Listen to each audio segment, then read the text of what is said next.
Gaza में Israeli बंधकों की परेड, नेतन्याहू का खौला खून।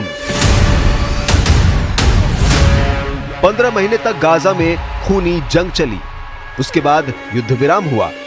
इजरायली सेना ने गाजा से हमास के सफाए का दावा किया है, लेकिन जो तस्वीरें इस वक्त गाजा के अलग अलग इलाकों से आ रही है, उन्हें देखकर दुनिया दंग है और इजराइल के प्रधानमंत्री नेतन्याहू का खून बुरी तरह से खौल रहा है। जरा गाजा के अलग अलग इलाकों से आ रही इन तस्वीरों को देखिए, जहां हमास के लड़ाके इजरायली बंधकों को रिहा करने से पहले उनकी परेड निकाल रहे हैं। हमास के बंधक बने ये वो इजरायली हैं जो पिछले 15 महीनों से अपनी रिहाई का इंतजार कर रहे थे। इन तस्वीरों में साफ देखा जा सकता है घबराए, डरे हुए इजरायली बंधक हमास के सामने पूरी तरह से बेबस हैं, जबकि हमास के लड़ाके बेहद आधुनिक हथियारों से लैस होकर ऐसे बंधकों को रिहा कर रहे हैं जैसे पूरा इजराइल हमास के सामने गिड़गिड़ा रहा हो। हमास ने शायद इससे पहले कभी भी इतने बड़े पैमाने पर बंधकों की रिहाई के वीडियो नहीं बनाए होंगे। चेहरा ढके ये वो हमास लड़ाके हैं जो हमास की नई लीडरशिप की बुनियाद बनने जा रहे हैं। इन तस्वीरों को देखने के बाद से इजरायली पीएम नेतन्याहू से लेकर इजरायली सेना के कमांडर इन चीफ बुरी तरह से बौखला गए हैं। जरा देखिए गाजा में लोग हमास के इस तमाशे को लेकर कितने खुश हैं।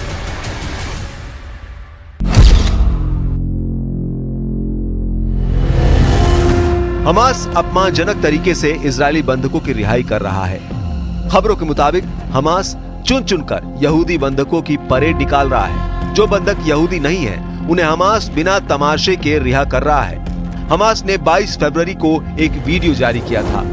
एवाटार डेविड और गाई गिलबोआ दलाल को रिहा होते हुए इजरायली बंधक दिखाए गए, जिसके बाद बंधक बने दोनों इजरायली खुद की रिहाई के लिए गिड़गिड़ाने लगे।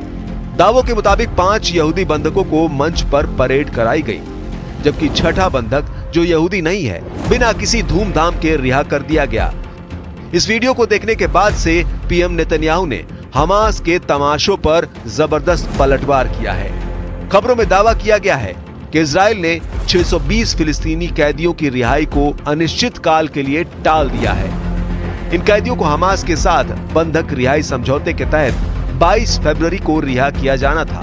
प्रधानमंत्री नेतन्याहू के ऑफिस के मुताबिक फिलिस्तीनियों की रिहाई रोकने का फैसला हमास के बार बार युद्ध विराम उल्लंघन के चलते किया गया है।